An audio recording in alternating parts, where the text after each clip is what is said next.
여러분 안녕히 주무셨습니까? 참 좋은 아침입니다. 우리 2015년 12월 15일 화요일 말씀으로 드린 오늘의 번제 함께 합니다.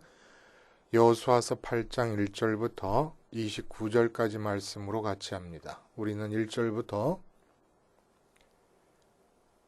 2절까지만 같이 읽겠습니다. 시작. 여호와께서 여호수아에게 이르시되 두려워하지 말라 놀라지 말라 군사를 다 거느리고 일어나 아이로 올라가라 보라 내가 아이 왕과 그의 백성과 그의 성읍과 그의 땅을 다 네 손에 넘겨 주었으니 너는 여리고와 그 왕에게 행한 것 같이 아이와 그 왕에게 행하되 오직 거기서 탈취할 물건과 가축은 스스로 가지라 너는 아이 성 뒤에 복병을 돌지니라 하시니. 짧게 읽었죠. 오늘 이 여호수아서 8장의 말씀을 중심으로 찬밥 신세 벗어나기라는 제목의 하나님 말씀 증거합니다. 찬밥 신세 벗어나기. 찬밥 신세 다 아시죠? 어떤 이야기를 읽었는데 기사죠, 기사. 그 중국에서 아주 프랑스에서는 굉장히 고급에 속하는 와인이 그 창고에 엄청나게 쌓여 있는데 한 2, 3년째 먼지가 뽀얗게 완전히 찬밥 신세다라는 그런 기사를 봤어요. 그 중국 당국의 반부정 반부패의 어떤 그 정책에 따라서 많은 사람들이 고급 포도주를 찾는 일이 이제 식었다 그래요. 그래서 이제 와인이 아주 유럽에서는 굉장히 각광받는 와인이 찬밥 신세가 됐다. 또 서울 명동에 가면은 중국 관광객이 하도 많이 밀려오니까 그 명동의 상점들의 주인들이 우리나라 그 자국민들을 찬밥 취급한다는 겁니다. 왜냐하면 쓰는 돈이 달라요, 양이. 중국 사람들이 쓰는 돈과 우리 자국민이 쓰는 돈은 비교가 안 되는 차원의 이 돈들을 지불을 하니까 찬밥 신세가 됐다는 거예요. 이런 식으로 집안에서 아이가 한 둘만 생겨도 이제 아빠는 엄마에게서 찬밥 신세가 됩니다. 자, 도대체 무슨 얘기를 하려고 찬밥 신세라는 말을 했을까? 우리가 구체적으로 이제 하루하루 삶의 현장에서 살아갈 때 밥 먹듯이 자주 하게 되는 질문이 뭡니까? 이게 바로 어떻게예요. 어떻게 할 것인가? 어떻게 경영할 것인가? 어떻게 말할 것인가? 어떻게 행동할 것인가? 어떻게 키울 것인가? 어떻게 공부할 것인가? 어떻게 목회할 것인가? 전부 어떻게 해요? 그야말로 밥 먹듯이 결정해야 되는 문제라는 얘기입니다.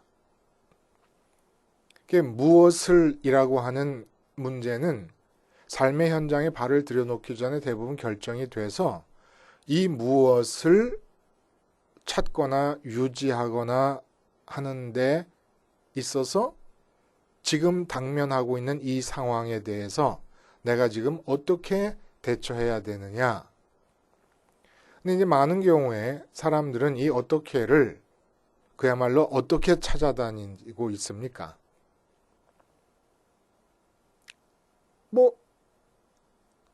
자기가 관심 갖고 있는 분야에서 앞서서 성공한 사람들의 경험에 의존하는 경우가 많지요.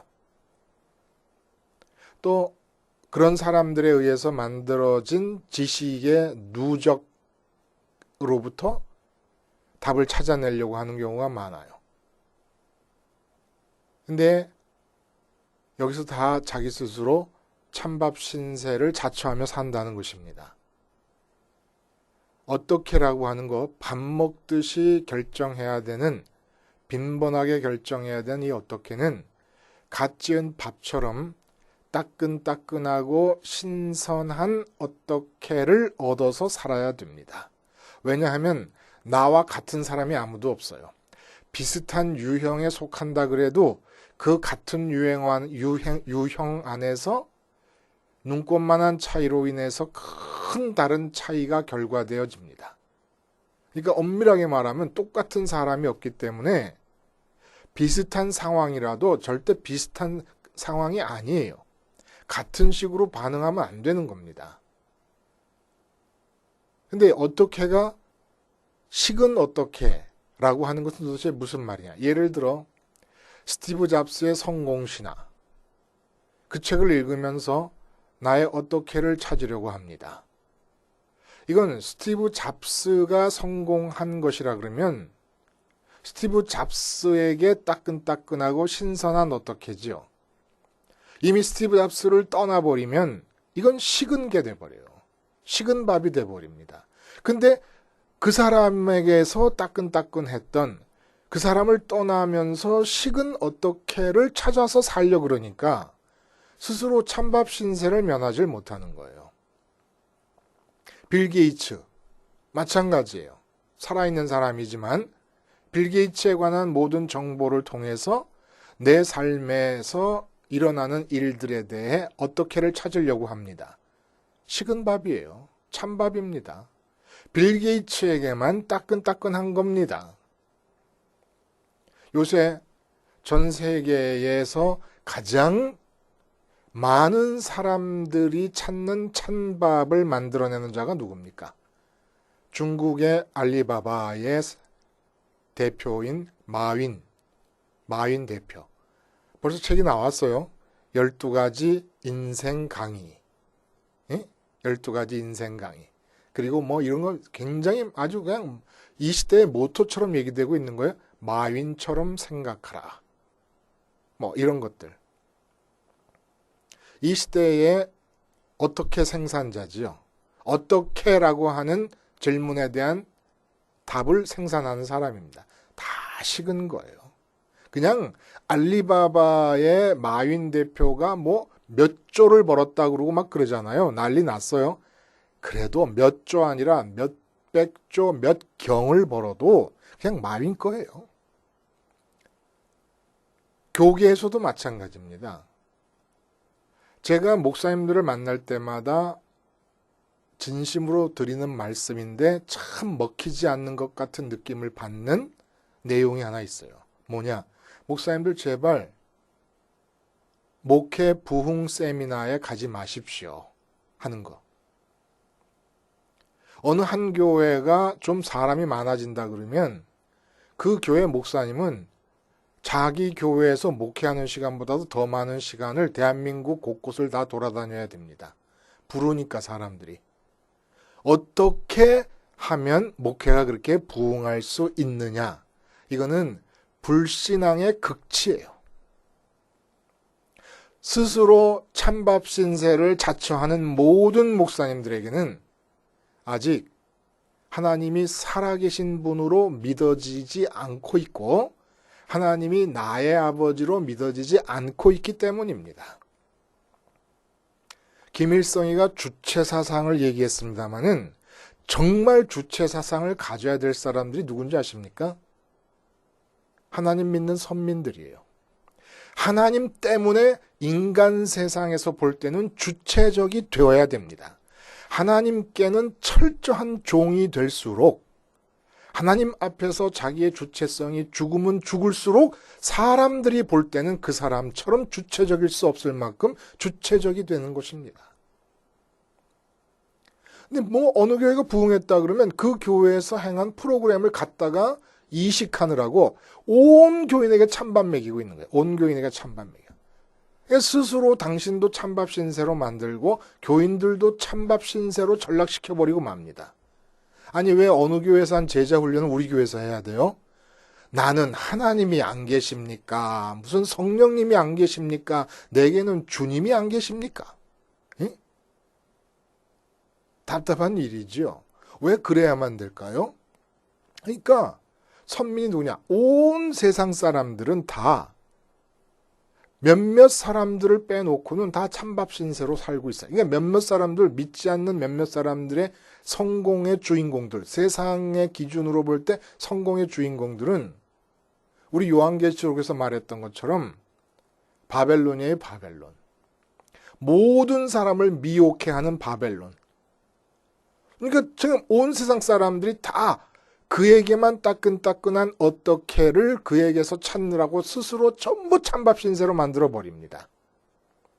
근데 그 모든 사람들이 이러한 저주받고 타락한 상태가 아니었다면 모든 사람에게 모든 사람의 인생과 모든 사람 인생의 매 순간순간마다 하나님은 그 사람에게만 적용되는 따끈따끈하고 신선한 어떻게를 다 준비해 놓으셨던 거예요. 그러니까 항상 우리는 삶에서 살아계신 하나님으로부터 지금 여기서 내가 어떻게 해야 될 것인가에 대한 따끈따끈하고 신선한 어떻게를 받아 먹으면서 살아도록 지음받은 존재가 인간인데 타락하고 나면서 어떻게 됐냐? 마귀가 몇몇의 바벨론을 만듭니다. 성공신화를 만들어냅니다. 그러면 나머지 인간 전체들은 다 개걸스럽게 달라들어가지고 찬밥을 꾸역꾸역 먹고 사는 것입니다. 찬밥 신세. 스스로 찬밥이라는 게 뭐예요? 하찮은 존재를 비유적으로 일컫는 거 아닙니까? 다른 사람이 관심을 둘 필요도 없는 존재. 자기 스스로 그렇게 만들어 버리는데 선민이 누구예요? 찬밥 신세로부터 부름받은 자들이 선민이에요. 근데 선민들 중에서 스스로 선민의 세계 안에서 자기를 찬밥 신세로 만들고 있는 자들이 있다는 거예요. 나는 더 이상하고 이해가 안 되는 것은 어떤 프로그램을 적용해서 교회가 부흥됐을 때 그 교회 목사님도 난 이해가 안 가요. 그 교회에서 행한 프로그램을 행하면 다른 교회도 그렇게 될 거라고 믿고 그걸 세미나를 하면서 가르치는 그 목사님도 난 의심스러워. 과연 그게 하나님의 역사일까 하는. 진짜 살아계신 하나님과 함께함으로 하나님이 역사하셔서 부흥한 교회라 그러면 자기에게 어떻게를 와서 배우려고 하는 모든 목사님들에게 결코 자기의 어떻게를 가르쳐주지 않습니다. 그럼 뭘 가르쳐야 되느냐? 그 배우고 싶어하는 목사님들 뭔가는 서로 나누는 건 좋은 거 아닙니까? 그렇죠? 그럼 뭔가 나눠드려야 되는데 뭘 나눠드려야 됩니까? 자기의 어떻게가 아니면 그걸 오늘 본문이 얘기해 주신다는 거예요. 오늘 본문은 이제 아간의 일로 이스라엘에 큰 고통이 따랐습니다. 정말 12,000명밖에 안 되는 남녀노소 다 합쳐서 12,000명이에요. 거주민이. 그렇게 작은 아이성을 이게 가볍게 이길 수 있을 거라고 보고 3,000명 차출해갖고 올라갔다가 대패를 해버렸습니다. 아간이 온전히 하나님께 바쳐야 될 것들, 그러니까 진멸하면서 바치든지 봉헌하면서 바치든지 해야 될 것들을 자기의 소유로 훔치게 됨으로써 하나님이 진노하셔서 이스라엘과 함께하지 않게 되고 이러한 고통스러운 사건을 통해서 여호수아와 이스라엘 전체는 다시 한번 뼛속에 깊이 교훈을 새기게 됩니다. 어떤 교훈을 새기게 됩니까? 우리가 어떤 적을 마주대하더라도 그 적과 같이 있는 상황에서 우리가 추구해야 될 무엇은 하나님 자신이다. 여리고성에 바싹 와서 붙었습니다. 여리고성에 바싹 붙어서 일주일 내내 돌면서 그들이 해야 됐던 것은 여리고성 옆에서 마음으로 여리고성을 안 보고 하나님을 찾는 거였습니다. 왜? 여리고성을 향한 하나님의 뜻이 자기들을 통해서 나타나게 하려면 자기들이 여리고성에 붙어야 되고 또 여리고성에 붙어야만 될 뿐만 아니라 여리고성에 붙어서 마음으로 여리고성을 보지 않고 하나님을 보는 겁니다. 하나님을 찾는 것이고 하나님을 가지는 것입니다. 근데 그게 일주일이 걸린다는 거예요. 맨 처음에 여리고성이 딱 오면 그 위용에 압도돼가지고 이야 여리고성이 이런 거였구나 하고 하루 돌고 이틀 돌고 하는 동안에 계속 제사장들은 나팔을 붑니다. 나팔을 부는 쪽으로 양각 나팔 소리가 들리는 쪽으로 바라보면 법궤가 보입니다. 이게 법궤가 뭐예요? 보이지 않는 하나님의 증거예요. 여리고성은 보여요. 그러나 보이지 않는 하나님의 증거로 법궤 쪽으로 제사장들이 양각 나팔을 불어서 이스라엘의 관심을 집중시킵니다. 화요일 지나고 수요일 지나고 목요일 지나고 하는 동안에 점차 법궤를 증거 삼아 보이지 않는 하나님 쪽으로 마음을 보내기 시작하다가 마지막 7일째 바로 옆에 있는 여리고성보다도 마음의 하나님이 더 먼저 더 짙게 보이는 그 순간 함성을 지르면서 그 함성 소리와 함께 여리고성을 향하신 하나님의 생각 속의 뜻이 나타납니다. 이 바로 여리고 기도예요. 여리고 기도. 이 여리고성에서의 이 경험은 여리고성에 국한되는 것이 아니라는 거예요. 앞으로 임하게 될 모든 전쟁에서 가져야 될 기본 마인드라는 겁니다. 어떤 마인드? 적에게 가까이 갑니다. 왜 가까이 갑니까?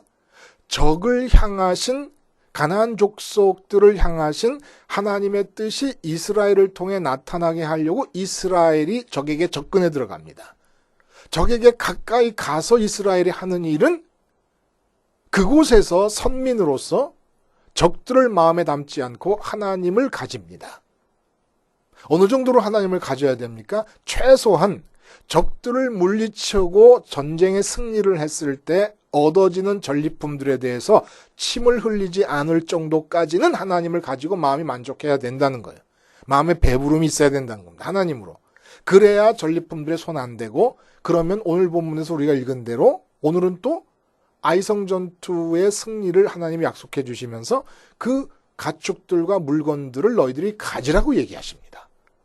내 마음에서 탐내지 않고 내 마음에서 침 흘리지 않고 있으면 하나님의 생각 속에서 적들에 대한 하나님의 생각이 자기들을 통해 나타났던 것과 똑같이 자기들 자신들에 대한 하나님의 생각 속에서 전리품 중에 필요한 것들이 있다고 생각되시면 주십니다. 그러니까 내가 침을 흘릴 필요가 없다. 내가 침을 흘리는 이유는 단 하나, 하늘에 계신 하나님을 많이 가지고 싶어서. 자, 이러한 과정을 거쳐서 아이성 전투를 하는데 완전히 달라져요. 어떻게 달라지느냐? 누가 봐도 굉장하다고 느껴질 정도의 치밀한 군사작전이 적용이 됩니다. 여리고성을 돌 때는 기가 막혔지 않습니까? 그 7바퀴 반 도는 거. 그게 바로 영적인 의미에서 하나님이 원하시는 거였는데, 이제 아이성 전투 때는 여리고성 때에 하나님이 요구하셨던 그 마인드를 유지하고 있는 상태예요. 그 마인드를 유지하고 있는 상태에서 아이성에 대한 어떻게가 주어지고 있다는 겁니다. 근데 이 어떻게가 하나님께서 주시는 것이 분명하죠. 우리가 2절에 읽은 대로 다 내 손에 넘겨주었으니 하고 그 다음에 복병을 배치하라는 말씀까지 해주십니다. 자세하게는 말하지 않았어요. 거기서는 하나님께서 여호수아에게 아이성 전투에 임하게 될 때 어떻게를 가르쳐 주시는데 자세하게는 하나님 말씀을 그대로 옮기진 않았어요. 근데 그 하나님께 들은 말씀들을 쭉 여러분들이 읽어 내려가시다 보면은 여호수아가 자세하게 언급을 해줍니다. 이스라엘 백성들 싸움터에 갈 당사자들에게. 근데 성의 정문 반대편에 매복을 하게 하고 주력 부대가 성 앞으로 진입해 들어가다가 어제의 승리를 기억하고 심리적으로 지금 격앙되어 있는 이 아이성 왕과 그 군대와 주민들이 어제와 같은 승리를 또 이룰 것을 기대하면서 뛰어나오게 될 때에 그들이 뛰어나오는 걸 보면은 등을 돌리고 도망을 가게 됩니다. 그래서 아이성 주민들을 다 유인해냅니다. 그래 다 빠져나온 다음에 매복하고 있던 이스라엘 군대가 들어와서 아이성을 점령하고 불사를 거 취할 거 취하게 됩니다. 이때 중간에 갇힌 상태가 되었을 때 도망가던 이스라엘 주력 부대가 다시 방향을 돌려서 양쪽에서 쌍방으로 공격을 해 들어가서 아이성의 모든 것들을 다 진멸시켰습니다. 대단한 군사작전이지 않습니까? 근데 이 군사작전은 일회성 군사작전입니다. 여기서 이 아이성 전투에서 사용했던 군사작전을 무슨 여호수아의 난중일기에 기록했다든지 이스라엘의 무슨 전쟁 책에 기록해서 길이길이 이 전술을 보존했다든지 이런 거 아니라는 겁니다. 그냥 지금 이 순간 살아계신 하나님을 가진 자들에게는 언제나 어떻게가 주어진다는 거예요. 지금 쓸 어떻게가. 그러니까 다음 전쟁 때 어떻게는 기록해둘 것도 없고 이번 전쟁의 승리를 기초로 해서 응용하고 확장하여 생각할 필요가 없다는 겁니다. 여러분, 성경에서 마태복음에 말씀을 하세요. 선민이 하지 말아야 될 걱정 3가지를 얘기하십니다. 무엇을 마실까? 무엇을 먹을까? 무엇을 마실까? 무엇을 입을까? 하지 말라. 이는 다 이방인들이 구하는 것이다. 그리고 이어서 말씀하시는 내용을 보면 오늘 본문과 연결이 돼서 선민이 하지 말아야 될 걱정이 4가지라는 겁니다. 무엇을 먹을까? 무엇을 마실까? 무엇을 입을까? 여기다 보태가지고 어떻게 살까? 그래서 마태복음 10장 18절에 보면은 너희가 나로 말미암아 총독들과 임금들 앞에 끌려가리니 이는 그들과 이방인들에게 증거가 되려 하심이라. 너희를 넘겨줄 때에 어떻게 또는 무엇을 말할까 염려하지 말라. 그때 너희에게 할 말을 주시리니 말하는 이는 너희가 아니라 너희 속에 말씀하시는 이고 너희 아버지의 성령이시니라. 이 세상 삶에서 주어지는 모든 문제, 모든 과제, 모든 상황에서 어떻게를 염려하지 말라는 겁니다. 우리 선민의 과제는 언제나 세상 속에서 주어진 상황, 어떻게 대처할 것인가를 염려하는 게 아니에요. 모든 상황에서 우리는 그 상황에 대한 하나님의 뜻이 적용되기 위한 통로입니다. 그럼 우리는 뭐 하면 되는 것이냐? 하나님의 뜻이 적용되기 위한 통로이기 때문에 우리가 그 상황에서 해야 될 것은 그 상황을 피하지 말고 그 상황 안에서 하나님 갖기를 시도하는 겁니다.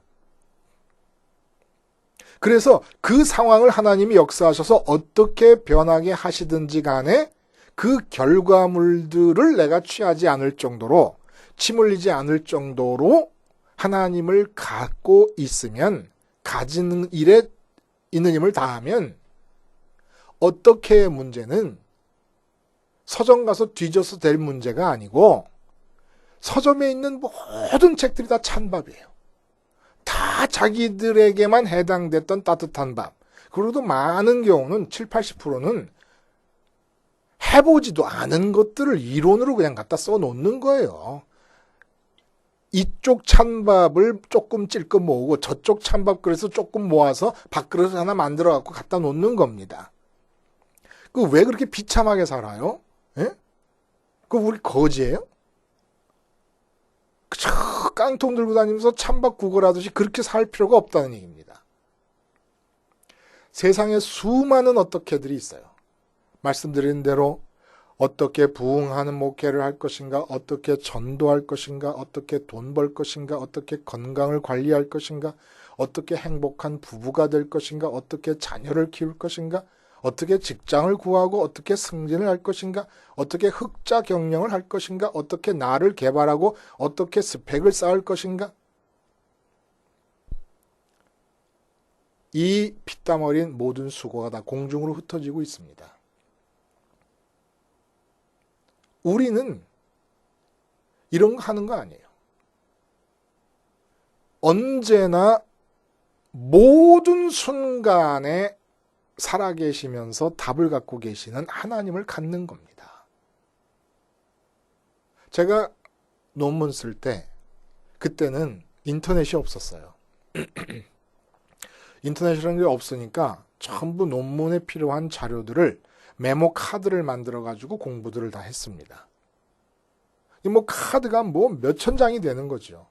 아무리 못 읽어도 박사학위 논문 하나 쓰려고 그러면 그 해당 분야의 전문 서적을 200권 이상은 읽어야 되니까 그 200권 읽으면서 자기가 필요한 부분들을 다 메모를 하고 카드를 이렇게 수순자를 만들어야 되는데 요즘 제가 이렇게 말씀을 준비하고 이러다 보면은 인터넷이라고 하는 게 온 세계의 백과사전이 다 들어있고 백과사전 플러스 사전적인 정의가 어떻게 실제 생활 속에서 적용돼서 어떤 사례들을 낳는가까지도 다 찾아볼 수가 있어요. 그러니까 카드 아주 나중에 손때가 묻어가지고 색깔도 변하고 고색 창연해지는 그런 카드를 갖고 뭘 찾고 할 것이 아니라 그냥 인터넷 창에다가 검색하고 사전이라고 하는 부분을 눌러만 주면은 다 나와요, 다 나와.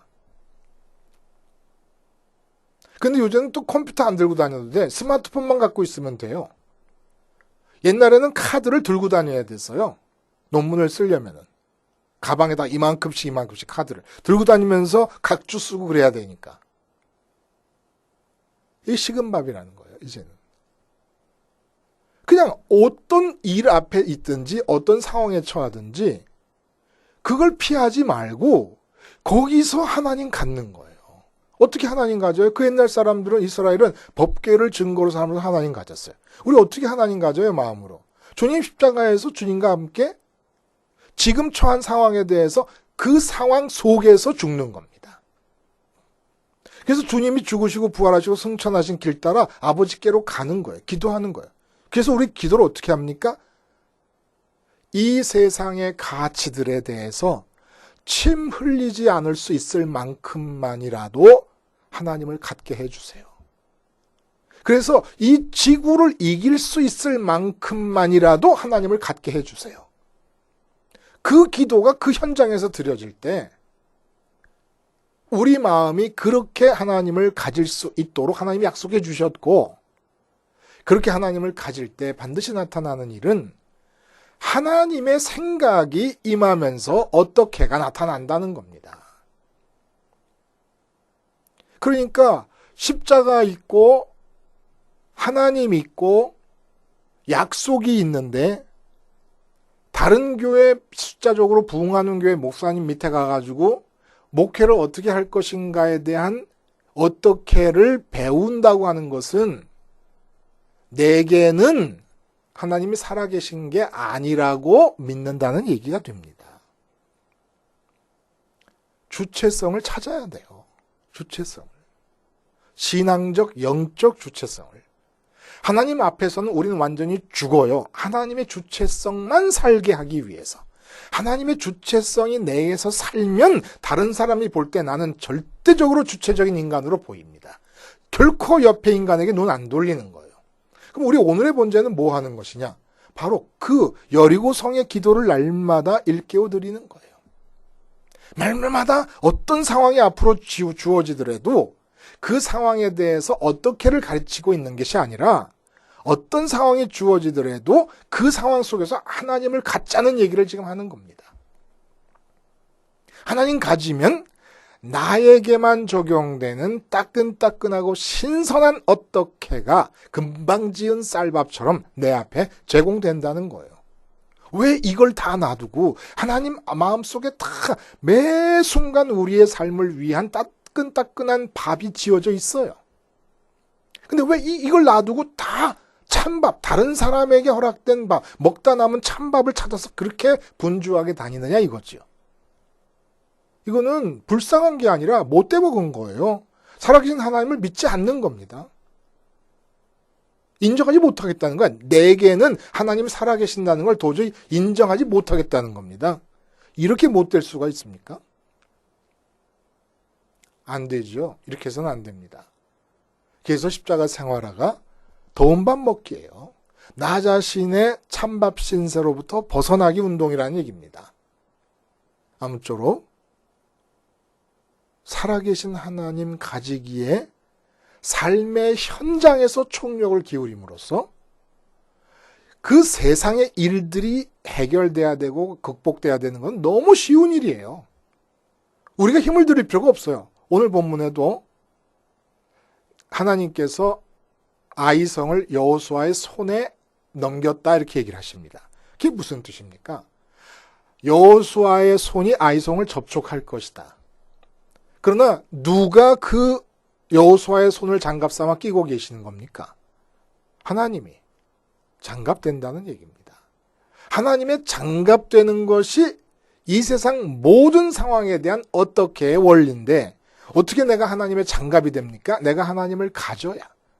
장갑 안에 하나님의 손이 들어오는 게 하나님 갖는 거 아닙니까? 일단 끼고 나면 예를 들어서 목공일 할 때는 하나님이 또 이렇게 움직이실 것이고 아니면 등산할 때는 하나님이 또 이렇게 움직이실 것이고 상황마다 끼고 계신 하나님이 뜻을 따라 움직여 가실 테니까 우리 이제 절대 찬밥 먹지 맙시다. 내가 혹시 하나님의 따끈따끈한 어떻게로 크게 다른 사람이 볼 때 부응하게 되고 일이 잘 돼서 사람들이 찾아오게 되면 우리 뭘 가르쳐야 돼요? 내게서 어떻게를 배우려 하지 마세요. 단지 제가 가르쳐드리고 도와드릴 수 있는 것은 어떤 상황이 주어지더라도 그 상황 속에서 하나님 가지기가 제일 중요하다는 것을 도와드릴 수 있고 내가 한 것에 대해서 얘기해 드릴 수 있습니다라고 말할 수 있을 뿐이지요. 어떻게 그 사람의 어떻게를 내가 나의 어떻게로 뒤집어 덮어버리려고 그럽니까? 이거는 강도짓이고 이건 불신앙이에요. 믿지 않는 사람들끼리 그러는 건 말할 것도 없는데 부흥한 교회 목사님들이 부흥하지 못한 교회 목사님들을 모아놓고 우리 교회처럼 하라고 어떻게를 갖다 덮어버리는 것은 그분들의 어떻게를 도둑질해가는 나쁜 짓입니다. 교계에서 이런 거 없어지고 교계 전체의 목사님과 신도들이 다 십자가 생활화에 목숨을 걸어서 삶의 현장에서 하나님 갖기에 매진하는 날이 빨리 오기를 바랍니다. 기도하시겠습니다. 하나님 아버지, 마귀로 인해 주어진 찬밥 신세로부터 벗어나라고 따끈한 밥을 지어놓고 기다리셔도 아무도 자기 몫의 따끈한 밥을 찾아 먹는 자들이 교회 안에서조차도 쉽지 않습니다.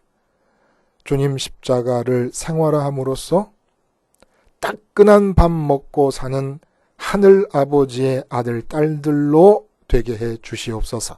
예수님의 이름으로 기도하옵나이다. 아멘.